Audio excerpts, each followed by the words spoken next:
Welcome into Drew's Daily Diamond for Wednesday, July 24th, 2024. I am Drew Martin breaking down the slate of games. Hopefully some Wednesday winners coming your way. So let me know in the comments below what your MLB picks are for today, where you agree, where you disagree. All is welcome. Smash that like button if you're liking the content, guys, as we got some day action and some night slates to get into here. So no waiting around. 3:10 Eastern, 12:10 Pacific.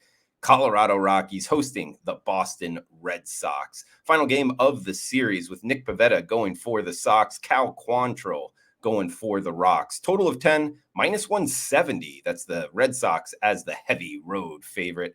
Sox have schedule-wise the Yankees on deck, and they're up against the Colorado Rockies here. Yes, a team that's almost 30 games under 500, but we've talked about it on the show, guys. When you're betting the Rockies, you want to be doing so in Coors Field. They're actually just, 4 or 5 games under 500 at home. They've been a great bet of recent as well. 6-2 their last 8 home games for plus 6 units of profit. They got Quantrill on the hill, 4.1 ERA, which isn't bad for Rocky starters. He's actually been slightly better at home as well. And he's up against Nick Pivetta. Solid numbers overall for the season. His first start back from the All-Star break, 6 innings, 0 earned, just 2 hits against the Dodgers. But, and it is a big but here, guys, the 31-year-old, he started his career in 2017. He has made 4 starts in Coors Field, 0-4, 14 ERA. He's pitched 13 innings here, giving up 22 hits and 10 walks. By far, out of any ballpark he's pitched in, this is the worst. He is absolute fade city in this spot. That puts us towards the over. Like, if your total's better, I'd look towards the over. But even more so for the show, guys, we're going on another home dog in the Rockies. Plus 150 right now. Risk 100 to win 150. Colorado over Boston to start us off, guys. Just, 37 minutes later, we're heading to the Coliseum here for some more afternoon action. 3:37 Eastern, 12:37 local time. It's an AL West battle with the Houston Astros and the Oakland A's. Number 1 and number 5 in the division. JP Sears, the lefty, going for the A's. Hunter Brown going for the Astros. Astros minus 146 to as high as minus 155 as I'm talking going into the overnight market right now. Some opinion in the marketplace. 8.5 being the total. Houston playing better ball overall. This is game 3 of the series. Off day tomorrow for the Astros. Something to note there for their bullpen arms. And they got Hunter Brown on the hill. 4.1 ERA. He's been hot of late, though, guys. 7 of his last 8 starts, 2 earned runs or less. Last time out, 6 innings, blanking the opponent. I think he's going to have a good start. We've been betting on him a bunch. We're not stopping right now. Even though the Oakland A's offense has been one of the hotter offenses out of the gate. JP Sears, 4.5 ERA for the A's starter. Good numbers versus Houston as well. Actually, an interesting kind of game log for him. Last time he faced the Astros, he did go 6 innings, just one run given up, but he only had 1 strikeout. You normally don't see that. I don't think that's really repeatable. And with, a little bit of a bullpen edge, actually a sizable bullpen edge towards the Astros. They have an off day tomorrow before facing the Dodgers, and the A's go on the road here to the Anaheim Angels with no off day. So something to keep in note there in the later innings. So with the bullpen edge by my numbers, the starting pitching edge and the overall offensive edge, all pointing towards the Astros. Don't love it because of the price, but 46 cents. Let's jump on the Astros over the A's if you need something in the Coliseum. On to the night slate. Up next, it's the Cleveland Guardians hosting the Detroit Tigers. This is game 3 of 4 in the series, 6:40 Eastern time. Jack Flaherty going for Detroit. Tanner Bybee on the hill for the Guardians. Minus 145, that is Cleveland as the home favorite, 7 in the hook being the total. Detroit playing great baseball, probably their best ball of the season, winning 5 of 6, 11 of 14. They're right around 500, right in the, at least reeling in the AL playoff picture. And they got Flaherty on the hill. This is a guy that's pitched a lot better of late. His velocity's ticked up. He's throwing 92 earlier in the season, now hitting 94. Post All-Star break, he had an 8-1 strikeout to walk ratio in his first start back from the All-Star break against the Blue Jays. Just 3 hits given up in 5 2/3. He's up against Bybee, the 5th rounder out of Cal State Fullerton. 126 strikeouts on the season, having a good year. But the lineup that's given him maybe the most trouble here, he actually has faced Detroit in 2 starts this season, giving up 7 earned, not lasting all that long. So I think this Detroit Tigers lineup, for whatever reason, they have seen him well. And Cleveland's bats out of the break have not been the same bats we saw before the All-Star break. So we'll put that in our back pocket as well. I think the Tigers catching plus 132 here, guys. Worth a shot on the dog. We're jumping on the Tigers, plus 132 over the Guardians. 6:45 Eastern in our nation's capital. It's the Washington Nationals hosting the San Diego Padres. Next game up here, Matt Waldron going for the Friars. Mitchell Parker, the lefty, going for the Nationals. 8.5 being the total. Minus 120, that is the Padres as the road favorite. Game 2 of 3 in the series. Padres now up over 500. Looking at their schedule, they got at Cleveland. They just faced the Guardians, playing well there. Now they're against Washington Nationals, and they're staying right in the area, facing the Baltimore Orioles over the weekend. Washington comes in after sweeping the Cincinnati Reds, looking very good doing so. And they got Mitch Parker on the hill. He's a guy that we've bet on. Actually, both of these two teams have kind of been two teams we've been returning to bet on a bunch. So it makes it a little bit tricky going up against each other. But Mitchell Parker, sub-4 ERA, but in 2 of his last 3 starts, he's been blasted.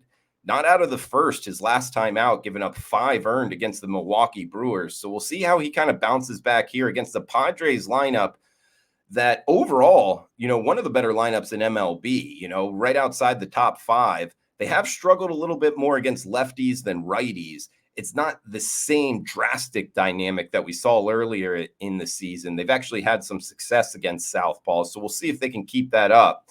And they got the knuckleballer, Waldron on the hill, the 18th rounder out of Nebraska, the former Cornhusker. 6 innings, 2 earned, 8 strikeouts the first time he saw the Nationals. And I think it's very important, guys, because he hasn't seen many lineups twice. And, you don't get a whole lot of practice against knuckleballers. So it's something to watch here. It's not a game I love. It's not going to make the client card by any means. But I do think Waldron has a solid start. And I think the Padres put some crooked numbers up against Parker. So we'll take the Padres minus the 120 if you need something in Washington on the night slate. Couple games left here, guys, as we head to the 7 o'clock Eastern hour. New York Mets, New York Yankees. Got to talk it here in the Subway Series. Sean Manaea, the lefty, going for the Metropolitans. Garrett Cole, the ace, the guy that signed the big contract here with the Bronx Bombers, going for New York. Well, it's New York here. So going for the Yankees. Minus 165. That's the Yanks as the home favorite. 8.5 being the total. Mets, 51-48 going into Tuesday night action. They got the Atlanta Braves up next, and then after that, the Minnesota Twins. So a tough scheduling kind of week or two here for the Mets. An important part of the schedule for them if they're going to make a push here into the playoffs. Manaea, good season overall, 3.7 ERA. He did face the Yankees back in the middle of June. And he went 5 innings, blanking them, only giving up 2 hits. So like that past performance for the southpaw going for the Mets. And Garrett Cole, look, first pick overall in 2011 out of UCLA, 4.6 ERA this season. He is 3-1 in 6 starts. He has gone back-to-back with solid starts. So we'll see if we get the kind of Garrett Cole that we've known in the past. Nothing against them. Another one that I could see going the Yankees' way, obviously here, minus 165 favorites, but they have struggled against lefties. They're middle of the pack against southpaws, the number 1 hitting lineup against righties. Unfortunately, they are up against the lefty here, and Manaea had the good past performance against them. I like this Mets lineup. We'll take a shot with the big dog and the Mets in the Subway Series, plus 149. Risk 100 to win 149.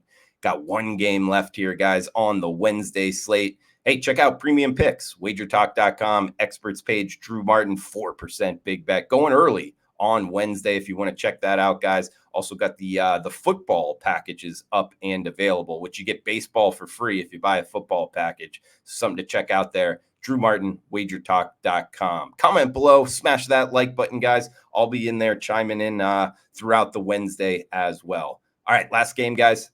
8:10 Eastern time. Arizona Diamondbacks, Kansas City Royals. It's the third place team in the NL West versus the third place team in the AL Central. Michael Wacha going for the Royals. Ryan Nelson going for the D-backs. Total of 9, minus 130. That's the Royals as the home favorite. Royals have been very good at home. So I'm kind of tepid to go against them here. They're up against the Diamondbacks, over 500 on the series. The series finale here is this one, 4.8 ERA for Nelson on the season. But he's been hot recently. A guy that I have in my notes to look to be betting on. He's given up 1 earned in 3 of his last 4 starts. He's another guy that's seen the velocity tick up. I like betting on guys that the arm feeling well. They're hitting the velocity gun hard. Wacha going for the Royals. Good numbers, 3.5 ERA, 3.5 FIP on the season. And the Royals have won 4 straight Wacha starts. And, again, they play good baseball at home in their lineup. Decent overall. Same thing with the Diamondbacks. I just think both of these starters are going to have quality starts here and keep the opposing lineups kind of a little bit off balance. So, hey, I want to be on Nelson here, but the Royals, they just swept the White Sox. They're 27-7 run differential their last 4 games. That's kind of something that I don't like to go against sidewise.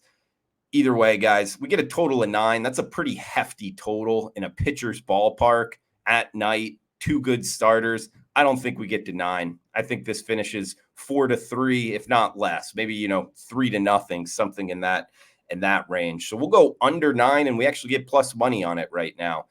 Under 9, plus 100, Diamondbacks and Royals. In recap, it's the Mets, plus 149 over the Yankees. It's the San Diego Padres, minus 120 over the Nationals. Detroit Tigers, plus 132 with the dog barking there. Flaherty on the hill over Cleveland. Houston Astros, minus 146, listing Hunter Brown. And in the first game we talked, the home dog, Colorado Rockies, plus 150 over the Boston Red Sox. Guys, that does it for the Wednesday show. Stay tuned for the Thursday show. Smash that like button, comment below, cash those tickets.